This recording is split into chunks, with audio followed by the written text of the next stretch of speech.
والله يا جماعة هذا الأجواء يعني ناقصها واحد، والله ناقصها شيء واحد. والله يعني إذا واحد جاب لي أي شيء، جاب لي هدية أنا أحبها، والله لا أحبك كثير، أشكره على هذا الهدية.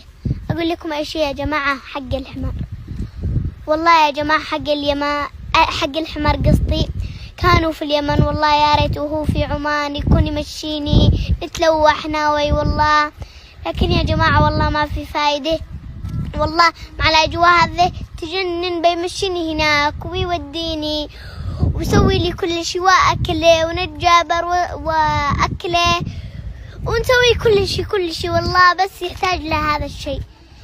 إذا واحد جاب لي حمار والله أنا إني بفرح كثير، واشكر هذا الإنسان اللي جاب لي هذا الأشياء، والله بشكرك كثير يا جماعة. أنا ضابحة من روحي والله يا جماعة، يا ريت حق الحمار معايا هاني، كان بيمشيني، كان بيلعب معي، كان بيوديني في كل مكان، كان ننزل حناوي، نلعب حناوي، نسوي كل شيء مع بعض، والله كانت ذكريات احنا وحق الحمار.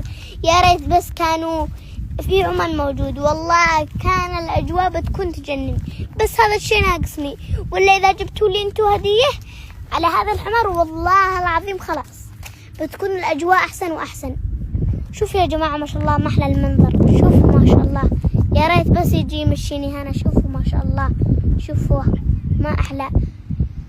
ما أحلى الأجواء، تجنن ها، والله أنا نفسي في هذا الشيء.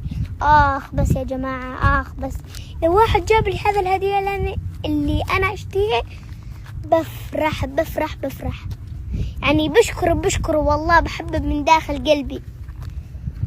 وبس يا جماعة والله حبيت أقول لكم على هذا المعلومة، وانصحكم جيبوا لي حمار لو سمحتوا يا جماعة، والله بس ناقص هذا الحاجة حمار، وانبسط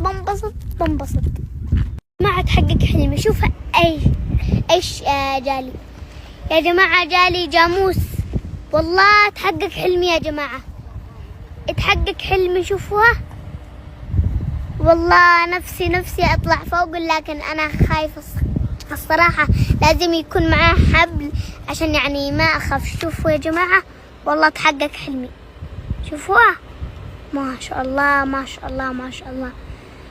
حتى يا جماعة يعني ما اقدرش يعني اعبر والله.